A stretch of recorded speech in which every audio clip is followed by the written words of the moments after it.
If you can get used to the fact that life is not about experiencing positive things, and that it is in fact coming with hardships, with things that seem to be negative, that are extremely challenging, you will be able to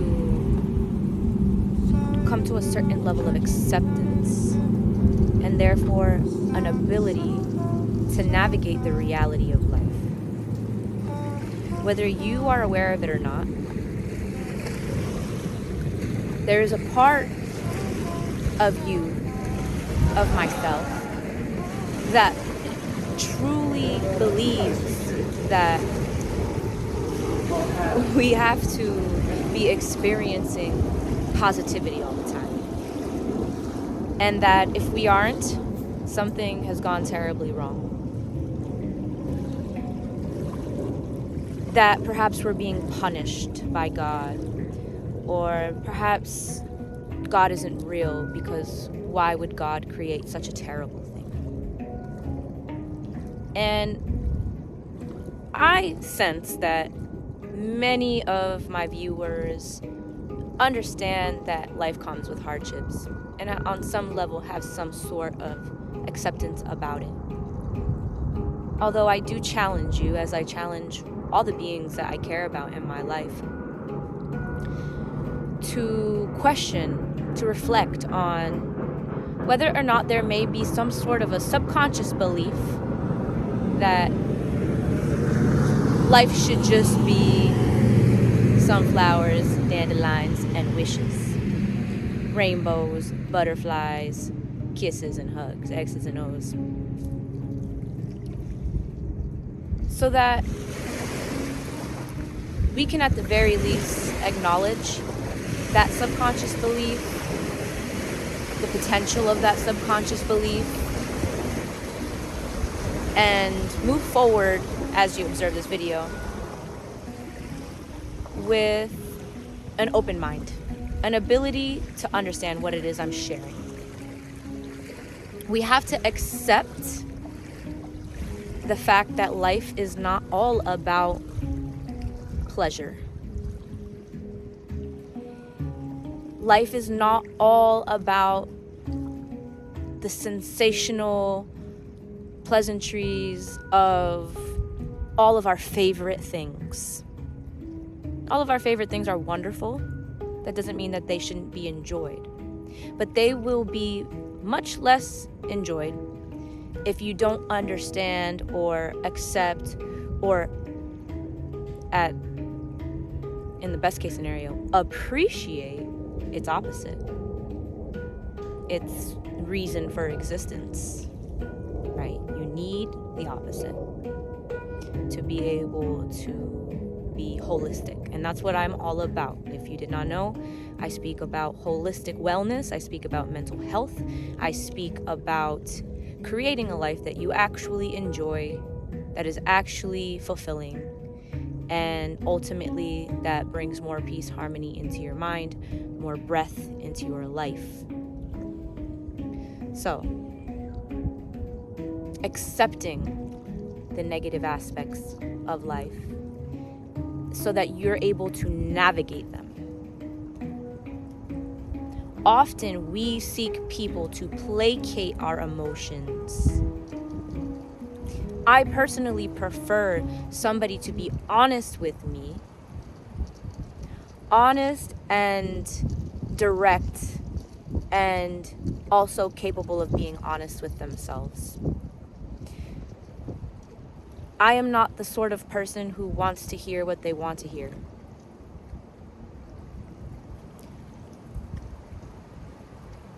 There are people in your life who are going to allow you to remain in a state of being that does a great disservice to you and to the beings around you. There are people in your life who will accept you as you are, when as you are is destructive. When as you are does not acknowledge the discipline required to achieve that which you desire. So to actually live a life that you appreciate and that you can accept, you're going to have to understand this. You're going to have to appreciate the hardships, the pain. And there are different sorts of pain that arise depending on how you choose to play your cards, how you choose to align. You can create upon a foundation of dishonesty, upon a foundation of some sort of illusion or lie that you tell yourself, which is that I don't have to change. I can continue to pursue pleasure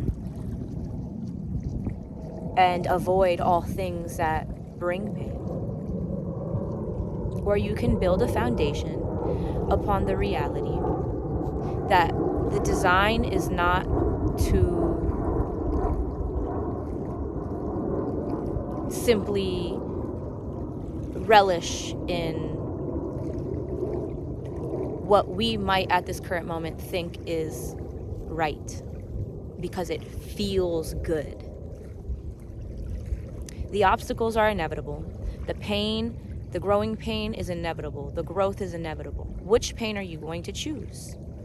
Are you going to choose the pain created by the consequences of laziness, the consequences of overindulgence, the consequences of avoidance?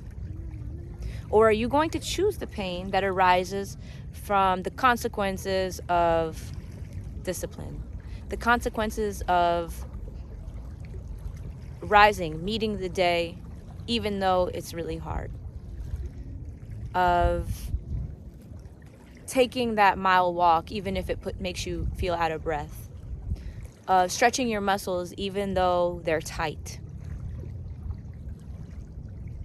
It sounds so silly when you really think about it, when people choose to prolong back pain or any kind of physical pain by way of laziness or an unwillingness to do what is readily available to you, which is stretch and breathe. Stretch and breathe. And one of the main reasons why we act this way is because we have a subconscious belief that life should be pleasurable all the time, that things should be instantly available to us. We shouldn't have to put in work. We should just click buttons and get what we want without reflecting, without understanding the benefits of something, without even inquiring if it's something that we truly want. Sometimes you seek pleasure that isn't even what you want. It's just what other people want. And from this arises shame. And from this arises guilt. And from this arises misalignment with your own soul. And then you start to align with people who will influence you. And you allow yourself to be influenced by environments, people that bring you so far away from yourself. This is your doing. This is your choice. You choose this. Nobody is responsible for this but you. And so lacking that clarity, not being able to see that,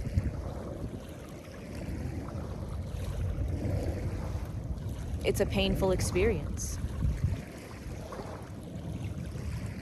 And that's why you find yourself in positions where the level of, quote unquote healing that you need is far beyond what was even necessary in the first place.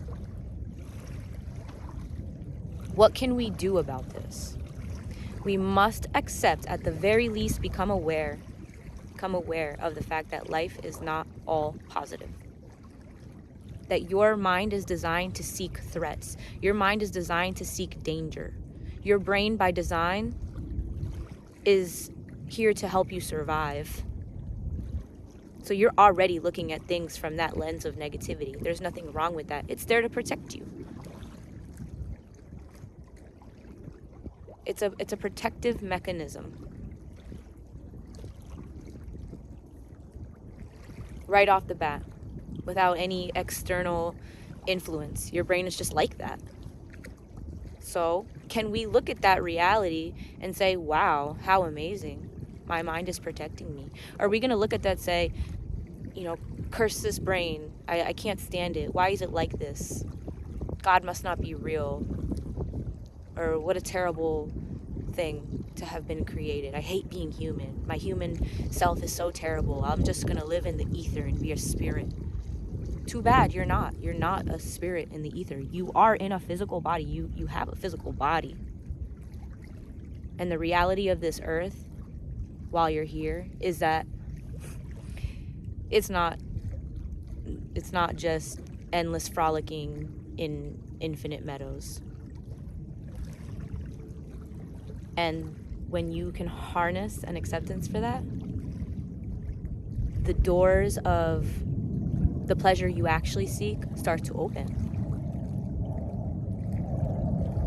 The pleasure of doing that thing you say you're going to do. The pleasure of keeping your word to yourself and proving to yourself that you are trustworthy.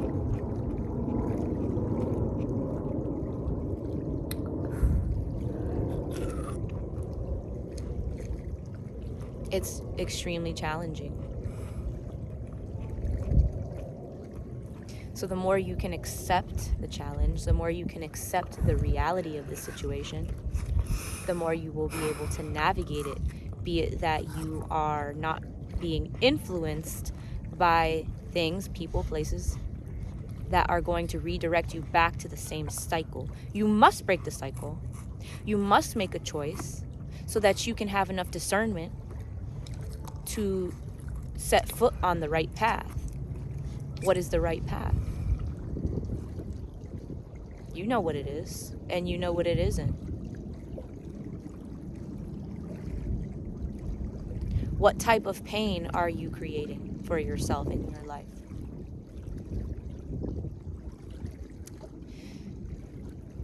It is a stress response when you consciously choose, it's more of an unconscious choice, to do that which is destructive to yourself.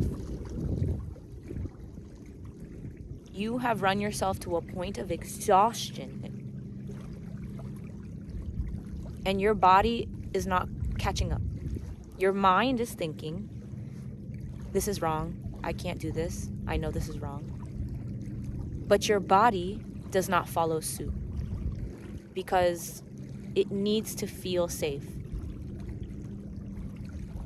Your body is always going to choose the survival route, the route that feels safe. And if your body is attuned to finding safety in dangerous places, it's always going to choose the cycle, the continuation of the cycle, so that it could rest. And I do believe that when you're ready, you'll be able to take that leap of faith. You'll be able to step foot on that path. But you do not have to do it alone, and you should not do it alone, because there are others who have walked that path, and there are others who have mastered walking on that path. And you cannot do something that you don't know how to do. You can't begin to know about something that you have no idea about. So, even if you're going through something really challenging, even if you find yourself in a repetitive cycle, allow this to be the opportunity where you are grateful for it. And see where that takes you. Sit with it, breathe through it, and witness where that takes you. Where does your mind go? Find yourself a place that is safe. This is my safe place. There's many safe places that I like to go to.